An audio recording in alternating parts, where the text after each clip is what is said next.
क्या कहा तुमने? अनन्या ने कहा। अरे कुछ भी तो नहीं, अर्जुन ने कहा। नहीं कुछ तो होगी तो मिलेगी का मतलब? अर्जुन अनन्या के सवाल का जवाब देता उससे पहले ही रुद्र वहां पर आ जाता है और कहता है, तुम दोनों यहाँ पर हो और मैं तुम्हें नीचे ढूंढ रहा हूँ। सोने का वक्त हो गया है। यदि चाची ने इतनी रात में छत पर देख लिया तो प्रॉब्लम हो जाएगी। चलो सोने। हाँ चल, अर्जुन ने कहा। वो तीनों नीचे सोने चले जाते हैं। सुबह के 9 बज रहे थे। रुद्र अपने कमरे में आईने के सामने तैयार हो रहा था। वो कंघी से अपने बाल संवार रहा था। उसके दोस्त समीर, अर्जुन और पीयूष अभी तक सो रहे थे। जब सूरज की किरणें खिड़की से आती हुई अर्जुन के चेहरे पर गिरने लगी तो उसकी नींद खुल गई। जब अर्जुन ने आईने के सामने रुद्र को तैयार होते हुए देखा तो वो कहने लगा, कहाँ चल दी सवारी सुबह सुबह? अरे तू उठ गया? भूल गया गोंदिया जाकर कैमरे की बैटरी खरीद कर लाना है। तो इतनी सुबह सुबह? पागल, तू गांव में है और यहाँ सुबह के 9 बजे दोपहर हो जाती है। हाँ सही कहा, रुक मैं भी आता हूँ। हाँ ठीक है, फिर जल्दी से फ्रेश हो जा तू। रुद्र और अर्जुन बातें कर ही रहे थे कि तभी समीर की भी नींद खुल जाती है। कहाँ जाने की बात कर रहे हो तुम दोनों? समीर ने कहा। अरे गोंदिया। रुद्र ने कहा। तुम मुझसे क्या दुश्मनी है तुम दोनों की? मैं भी चलूंगा। हाँ ठीक है, पर पहले उठ तो जा बिस्तर से, या यहीं पर लेटे लेटे चलेगा? रुद्र ने कहा। अर्जुन और समीर बिस्तर से उठ जाते हैं और तैयार होने लगते हैं। 10 बज गए थे।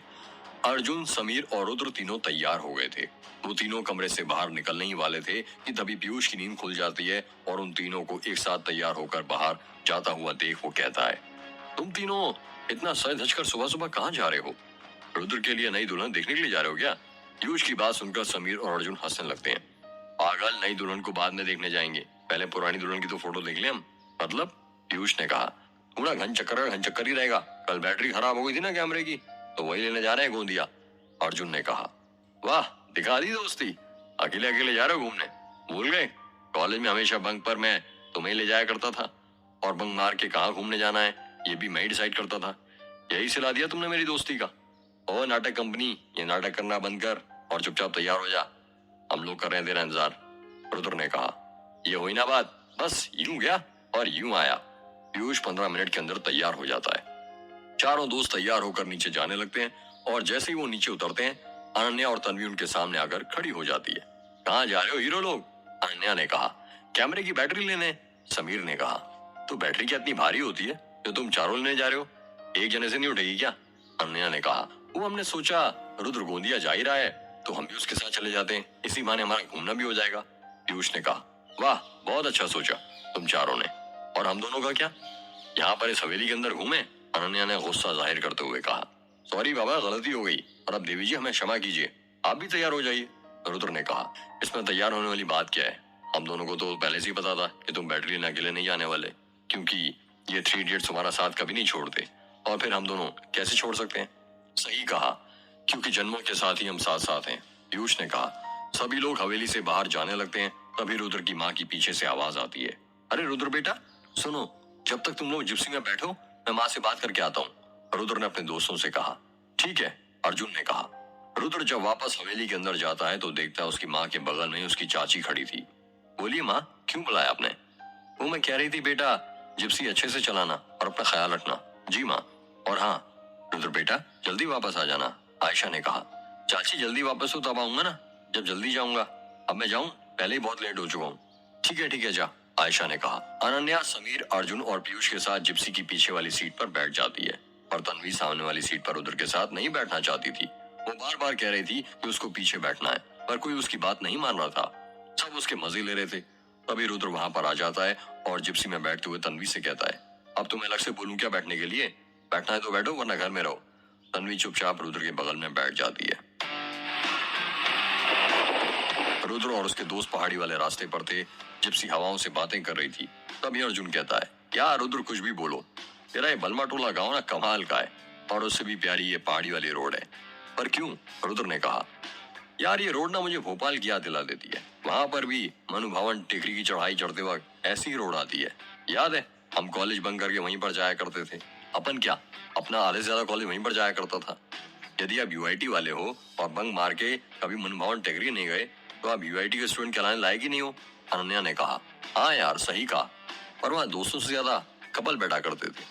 मनु भवन टेकरी पर ही जैन मंदिर था, पर मंदिर में पूजा करने की जगह लोग आस्था, श्रद्धा, अर्चना, आराधना को अपने साथ लेकर पहाड़ी पर बैठते थे। पीयूष ने कहा। पीयूष की बात सुनकर रुद्र खांसने लगता है। सभी लोग समझ जाते हैं खांसी रुद्र को क्यों आ रही थी। रुद्र के मजे लेते हुए अनन्या कहती है, क्या हुआ रुद्र, तू ठीक तो है ना, पानी दूं क्या? यदि ज्यादा खांसी आ रही हो तो।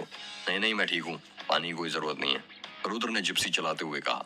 समीर ने अपने बगल में कैमरा रखा हुआ था। उस कैमरे को देखकर अर्जुन पूछता है, यार तू ये कैमरा साथ में क्यों लाया है? वो इसलिए जैसे ही बैटरी मिलेगी हम इस कैमरे में लगाएंगे और गौरी की फोटो पुलिस इंस्पेक्टर को भेज देंगे। अच्छा, ये काम तो तूने बहुत सही किया। गौरी की फोटो तो मुझे भी देखनी है, आखिर वो दिखती कैसी थी?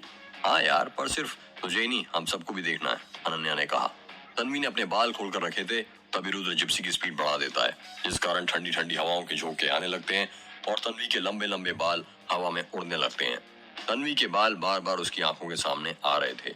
जिप्सी चलाते हुए रुद्र अपनी नजरें टेढ़ी करके तन्वी को अपने बाल संवारते हुए देखने लगता है। तन्वी बार बार अपने बालों को पीछे कर रही थी, लेकिन हवा इतनी तेज चल रही थी कि उसके बाल बार बार उसकी आंखों के सामने आ रहे थे। अपने बालों के कारण तन्वी परेशान हो जाती है और बिखरे हुए बालों को बांधने लगती है। जैसे ही तन्वी उन्हें बांधने लगती है, रुद्र कहता है, अरे क्या कर रही हो, खुले रहने दो ना। तुम खुले बालों में। रुद्र बोलते बोलते रुक जाता है। क्या? तन्वी ने हैरानी के साथ कहा। कुछ नहीं, इतना कहकर रुद्र वापस सामने देखने लगता है और जिप्सी चलाने लगता है। तन्वी अपने बालों का जूड़ा बांध लेती है। कुछ ही पल बाद जिप्सी चलाते चलाते रुद्र अपने कॉलेज की यादों में खो जाता है। उसको याद आता है वो पल जब वो घंटों तन्वी के साथ मनु भवन टेकरी पर बैठा रहता है।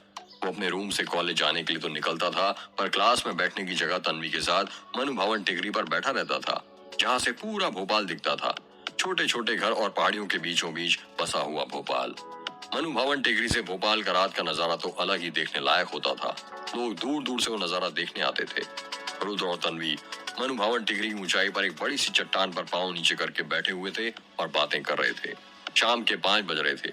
ठंडी ठंडी हवाएं चल रही थीं और तन्वी ने अपने बाल खोल कर रखे थे। रुद्र, तुम्हें ऊंचाई से डर नहीं लगता क्या? मैं ऊंचाई से क्यों डरूं? इससे ऊंचा तुम्हारा प्यार है, रुद्र ने प्यार से कहा। अच्छा, और यदि तुम ऊंचाई से मैं गिर गई तो? तुम्हारे गिरने से पहले ही मैं इस चट्टान को अपनी प्यार की ऊंचाई में गिरा दूंगा। और फिर भी यदि तुम गिर गई तो तुम्हारे गिरते वक्त तुम्हें अपनी बाहों में इस कदर भर लूंगा कि चट्टान भी हमारी प्यार की गहराई में डूब जाएगी। रुद्र और तन्वी बातें ही कर रहे थे कि तभी तेज हवाएं चलने लगती हैं और तन्वी के बाल हवा में उड़ने लगते हैं। और अपने बालों को उड़ता देख तन्वी अपने बालों का जूड़ा बांध देती है। हाँ तो बोलो, क्या बोल रहे थे तुम रुद्र? वो मैं बोल रहा था कि रुद्र बातें करते करते अपने हाथ तन्वी के जूड़े के पास ले जाता है और धीरे से उसका जूड़ा खोलने लगता है। जब तन्वी को एहसास होता है कि रुद्र उसका जूड़ा खोल रहा है तो वो कहती है, अरे क्या कर रहे हो?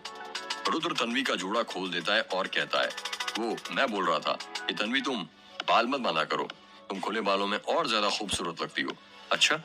तन्वी ने एक प्यारी सी मुस्कान के साथ जवाब दिया, तुम्हारी जुल्फों में उंगलियां गुथने का मन करता है, तुम्हारी जुल्फों में गजरा लगाने का मन करता है, तुम्हारी जुल्फों में खो जाने का मन करता है, तुम्हारी जुल्फों में सो जाने का मन करता है। बस यही मन करता है रुद्र, और कुछ मन नहीं करता तुम्हारा? तन्वी ने शरारत भरे अंदाज में कहा। तुम्हारे पैरों में पायल पहनाने का मन करता है, तुम्हारे हाथों में कंगन पहनाने का मन करता है, तुम्हारी कमर में कमरबंद पहनाने का मन करता है, तुम्हारी उंगलियों को पकड़कर चलने का मन करता है। तन्वी की सांसें ऊपर नीचे तेज से चलने लगती हैं, उसका दिल धक धक बजने लगता है। तन्वी धीरे से कहती है, और क्या मन करता है रुद्र? तुम्हारे कानों में बाली पहनाने का मन करता है, तुम्हारी नाक में नथनी पहनाने का मन करता है। और क्या मन करता है रुद्र? बोलो ना। रुद्र अपना हाथ तन्वी की मांग पर रखते हुए कहता है, तुम्हारी मांग में सिंदूर भरने का मन करता है। रुद्र अपनी उंगलियां तन्वी की आंखों तक ले जाते हुए कहता है, तुम्हारी इन झील से गहरी आंखों में डूबने का मन करता है। रुद्र धीरे धीरे अपनी उंगलियां तन्वी की आंखों से उसके लबों तक ले जाकर कहता है, तुम्हारे लबों को। रुद्र बोलते बोलते रुक जाता है। तन्वी की सांसें और तेज ऊपर नीचे चलने लगती हैं और वो अपने दिल पर हाथ रखते हुए लंबी सांस लेकर कहती है, बोलो ना रुद्र, लबों को क्या? रुद्र अपनी उंगलियां तन्वी के लबों पर फेरते हुए कहता है, तुम्हारे लबों को चूमने का मन करता है।